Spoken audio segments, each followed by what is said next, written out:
NEET exam was notified, when was it notified? For the benefit of all our members. When was NEET notified? In 2010, December 2010, with its implementation. Who was leading the implementation at that time? It was led by the then DMK minister Gandhi Selvan, who served as MOS for Health and Family Welfare as part of the Congress-led UPA 2 government. So it was brought at that time. The Supreme Court, while talking about the NEET, didn't take care of it. Thank you, Mr. Wilson. Thank you. Thank you very much. Please. And that is why it is running even now with the stay. Sir, I want him to not interrupt with misunderstandings. Mr. Wilson. This is undone. Selling of medical seats is possible. And therefore, it has hurt a lot of people. That is why a particular lobby was actively against NEET even before this NEET leak issue has come up. Sir, in the year 22-23, 12,997 Tamil Nadu government school students wrote the NEET exam, and of them, 3,982 students passed it. It is noteworthy that the pass percentage has increased from 27% in the last year to 31%. So I want to say, sir, only before NEET came in, only a few students from few schools in selected regions of Tamil Nadu could get medical seats. Now it is across the board. There are, of course, I don't know if you will permit me, government schools.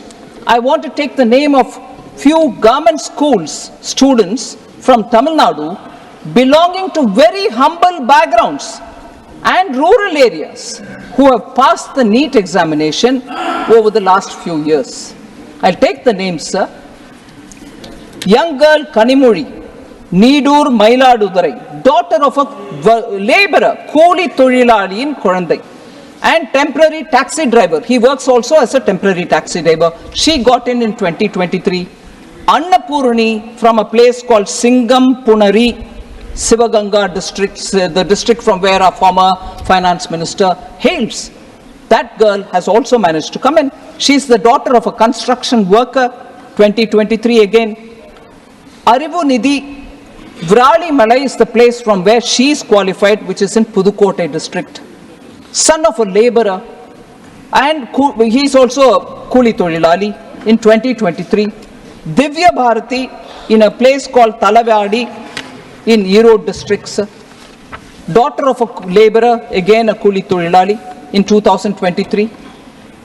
Kavi Arasan from Karambakudi in Pudukkottai district, son of a farm laborer. Jeevit Kumar Periyakulam Theni, son of a goat rearer, shepherd, in 2020.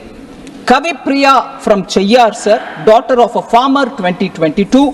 Santanam from Dharmapuri, son of a farm laborer, 2022. Ramya from Karamadai in Coimbatore. She is a scheduled tribe, a particular tribe which is very disadvantaged in Tamil Nadu, called Irular. She is a Irular candidate, daughter of a laborer. Yes, budget, because the former finance minister asked about it. I am duty bound to answer. Former finance minister, probably in the concluding stage of his speech, I was also here hearing him, had said, I've got 5 questions for which I want the finance minister to answer. And the 5 questions pertain to minimum wages, legal guarantee, education loan waiver, abolition of Agniveer, scrapping of NEET. I just want to give a very quick response to each one of these points. Sir, minimum wages of 400 a day. Sir, I'm referring to the Honorable former Finance Minister, sir, who had raised 5 questions and wanted us to answer.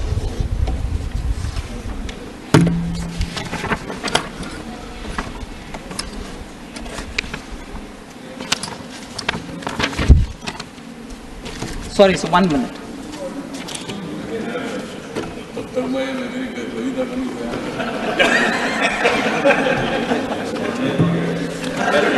I think, but the best that has happened is the Honorable Finance Minister has not taken the... No. So,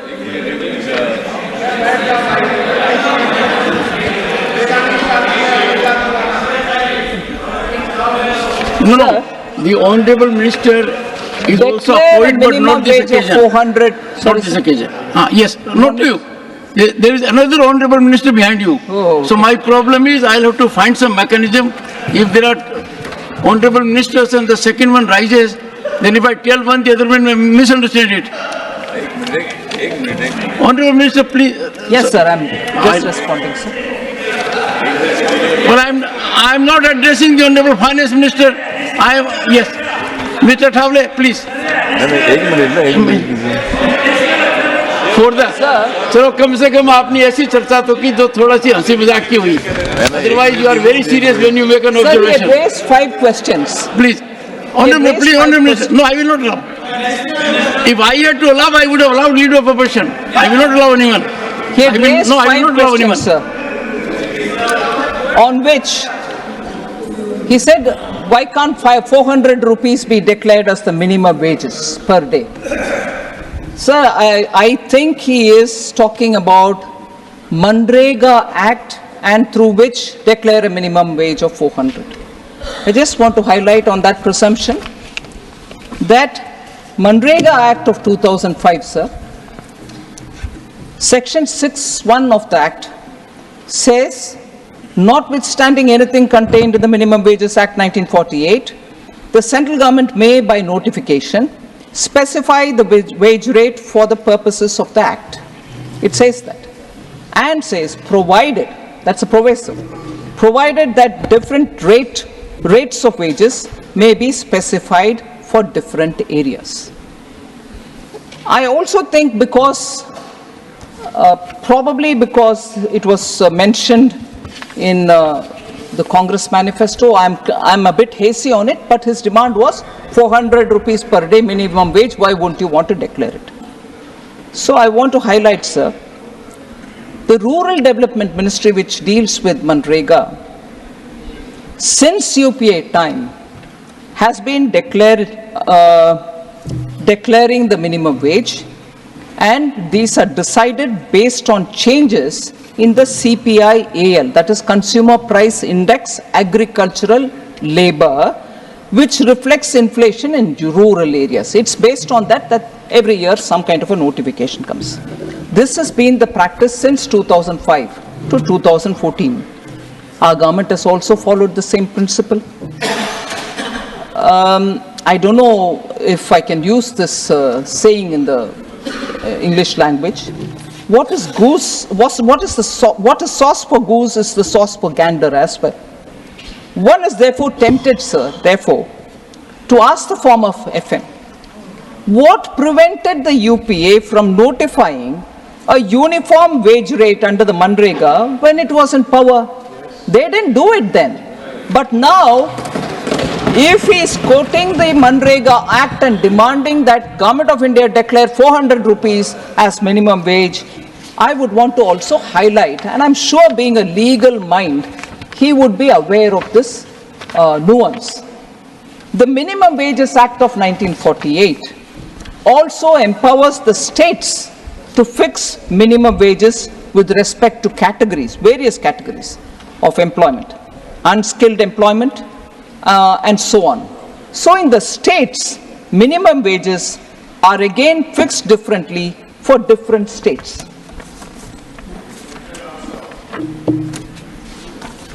So permit me for a minute, sir.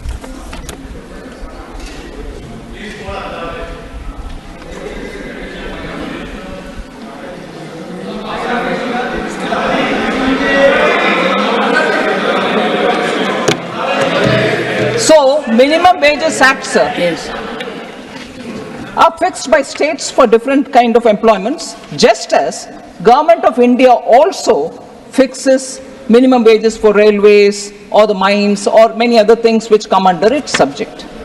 For example, sir, I'm taking the example of Karnataka.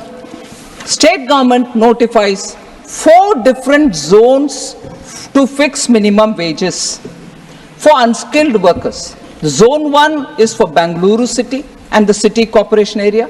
Zone 2 is for district headquarters and in the various districts and so on. In the state of Himachal Pradesh, I would like to draw your attention, sir. In the state of Himachal Pradesh, as per the latest notification or latest in this subject, which was issued in May 23, it was issued by the state government that unskilled wage earners will get a 375 rupees minimum wage. 1 second, Honorable. I must appreciate your fairness. You touch the state of the leader of the opposition, and next you are touching the state of leader of the house. So that even balancing has taken place. And I am privileged to be chairman at a time when this house has presidents of the 2 leading parties in the country, the largest democracy. Honorable Finance Minister. So, if wages are to be fixed by different states at different levels and for even within a state different zones, it's difficult to think of how the central government can fix a wage of 400 rupees and also say, therefore, it should be done for the entire country. Sir, also,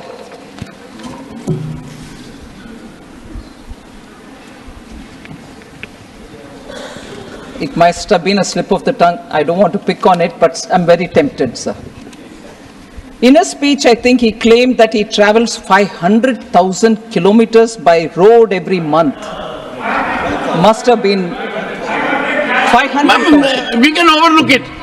This does happen sometimes. If it was wrongly heard, I want I'll tell you. All the right. leader of the house made a mention of 7 crore and he quickly corrected that it was 7 lakhs. So from that we can ignore. All right. So education loans. He had a question to ask on education loans. So we have already announced measures for education loans in this budget for helping our youth who have not been eligible for any benefit under government schemes or policies. We have announced a financial support of 10 lakh for higher education within the country. E-vouchers for this purpose will be given directly to 1 lakh students every year for an annual interest subvention of 3% to the loan amount, of the loan amounts. Sir, he also asked a question about Agnipath scheme.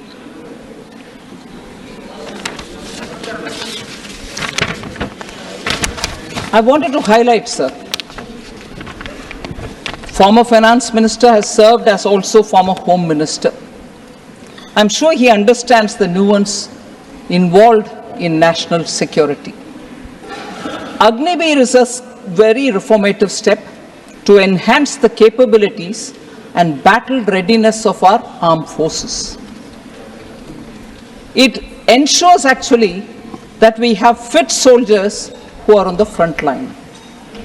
So one of the expected outcomes of the scheme is that armed forces will have much younger force by recruiting those in the age group of 17.5 years to 21 years and retaining only 25%, thus reducing the average age of the Indian soldier.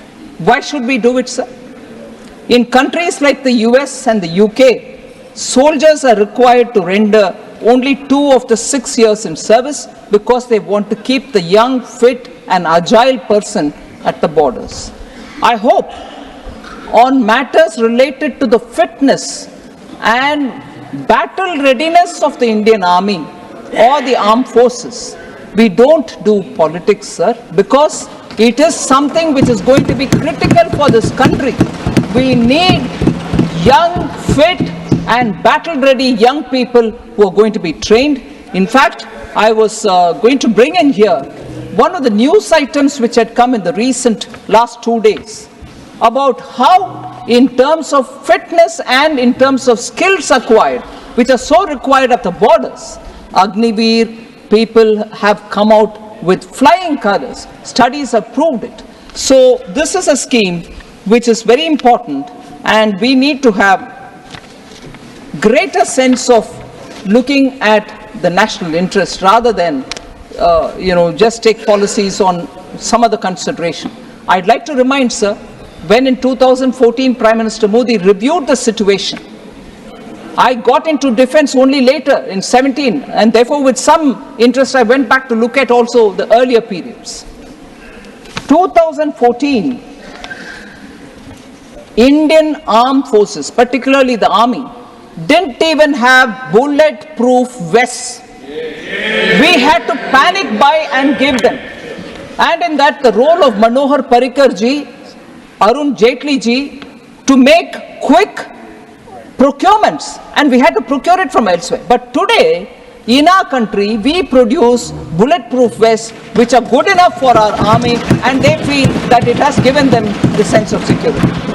Not just bulletproof vests, sir, it is also a truth that in India at that time, for 10 years, major defense procurements did not happen.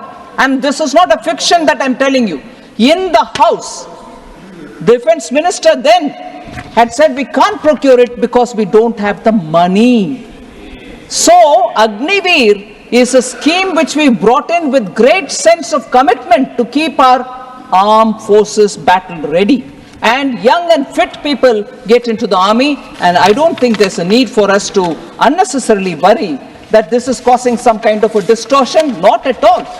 It is with the acceptance of the armed forces that it has been brought in. Sir,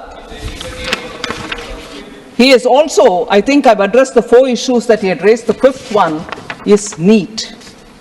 So, Honorable former Minister, he's a lawyer. Probably he spoke one day before the final judgment came from Supreme Court on the NEET. One day before he spoke, and therefore the verdict which was given by the Supreme Court, he probably wouldn't have been aware. The Supreme Court did not scrap NEET exams. It observed that there is no material at the present stage to indicate any systemic leak. That's about the NEET exam leakages. But abolition of NEET, I'm afraid to say, was triggered even before the leak issue came up. So I want to highlight some of the features, sir. NEET exam was notified. When was it notified? For the benefit of all our members. When was NEET notified? In 2010, December 2010, with its implementation. Who was leading the implementation at that time? It was led by the then DMK Minister Gandhi Selvan, who served as MOS for Health and Family Welfare as part of the Congress-led UPA 2 government. So it was brought at that time. The Supreme Court, while talking about the NEET, didn't take care of it. Thank you, Mr. Wilson. Thank you. Thank you very much. Please. And that is why it is running even now with the stay. Sir, I want him to not interrupt with misunderstanding. Mr. Wilson. This is undone. UPA in 2012, the UPA 2.0 introduced NEET undergraduate for medical examinations as well, medical admissions. And 2013, the first exam took place. All during UPA 2013, the exam took place. When the Gazette notification of 20th December 2010 was challenged in the Supreme Court, both the lawyers of the Medical Council of India and UPA's Additional Solicitor General of India defended NEET. When it was challenged in the Supreme Court, December 20 was the time when Gazette notification was issued, and that Gazette was challenged in the Supreme Court. That time, both the lawyers of Medical Council of India and the ASG of UPA government defended NEET, saying this was an effort to streamline the admission process. Sir? Sir, Sir, therefore, sir, the ASG then stated that the earlier system of multiple examinations was neither in the national interest nor in the interest of maintaining the standards of medical education, nor did it serve the interest of the poor middle class students who had to buy forms of several examinations and travel across the country to appear in the examination. Multiple examinations they had to take. NEET does not, sir, disadvantage anyone. NEET does not disadvantage anyone. It expands opportunities. Sir, Tamil Nadu students secure 85% of the seats with 69% reservation, which is upheld in Tamil Nadu. With that reservation intact and with this process of NEET, 85% seats, which is 85% of the seats within Tamil Nadu and 15% of all seats from all states put together, they can go for the 15% seats to any state that they want. So, Tamil students benefit from All India quota in other states also. Now, when former finance minister is talking about NEET, I also want to underline this fact, sir. 2011, when the DMK rule concluded, Tamil Nadu had just 1,945 medical seats. Presently, there are 10,425 medical seats, a remarkable surge of 8,480 seats in the past 11 years. Sir, therefore, NEET has ensured cost-effective medical education for families. Certainly, it has hurt some vested interests, particularly those in the medical education field, because no longer selling of medical seats is possible. And therefore, it has hurt a lot of people. That is why a particular lobby was actively against NEET even before this NEET leak issue has come up. Sir, in the year 22-23, 12,997 Tamil Nadu government school students wrote the NEET exam, and of them, 3,982 students passed it. It is noteworthy that the pass percentage has increased from 27% in the last year to 31%. So I want to say, sir, only before NEET came in, only a few students from few schools in selected regions of Tamil Nadu could get medical seats. Now it is across the board. There are, of course, I don't know if you will permit me, government schools. I want to take the name of few government schools students from Tamil Nadu belonging to very humble backgrounds and rural areas who have passed the NEET examination over the last few years. I'll take the names, sir. Young girl Kanimuri, Needur Mailadurai, daughter of a laborer, Koli Tozhilali in Kurandai, and temporary taxi driver. He works also as a temporary taxi driver. She got in 2023. Annapurani from a place called Singam Punari, Sivaganga district, the district from where our former finance minister hails. That girl has also managed to come in. She's the daughter of a construction worker, 2023 again. Arivu Nidhi, Vrali Malai is the place from where she is qualified, which is in Pudukkottai district. Son of a laborer, and he is also a Kuli Tozhilali in 2023. Divya Bharati in a place called Talavadi in Erode district. Daughter of a laborer, again a Kuli Tozhilali in 2023. Kavi Arasan from Karambakudi in Pudukkottai district, son of a farm laborer. Jeevit Kumar Periyakulam Theni, son of a goat rearer, shepherd. In 2020, Kavi Priya from Chayyar, sir, daughter of a farmer, 2022. Santanam from Dharmapuri, son of a farm laborer, 2022. Ramya from Karamadai in Coimbatore, She's a scheduled tribe, a particular tribe which is very disadvantaged in Tamil Nadu called Irular. She is a Irular candidate, daughter of a laborer. Yes, budget, because the former finance minister asked about it. I am duty bound to answer. Sir, I may get the name wrong. The last candidate who I want to say, Karamadai, Coimbatore, Pirisika. I may be wrong with the name. She's the daughter of a tailor. Now, are these not success stories of NEET? Are these not students from rural areas? Are these not students who belong to the lower strata? Construction workers, coolie workers, farmers, taxi drivers, their children are coming through, sir, NEET. Sir,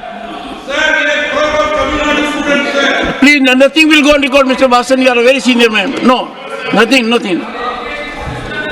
sir, I come to the last point, sir. I conclude. I come to the last point. Please.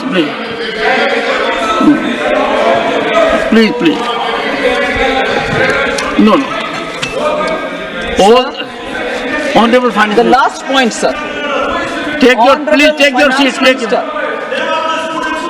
Please, nothing is going on record. Sir, honorable member, finance minister. I am extremely indulgent when you speak. But when finance minister speaks, no, she is not yielding. No. Sir, please take your seat. These are Mr. 5 Tiruchi questions. Shiva has done the right thing. Please take your seat. Please. Sir, Okay, go ahead. the debate has happened. All members have spoken. Specific 5 questions which have been, whoever member was allowed by the chair spoke. Whoever member was allowed by the chair spoke. 5 questions specifically was asked by the former finance minister. I am giving him answers. I wish with your support, I hope all members can at least listen to the answers that I want to give. Please, ma'am.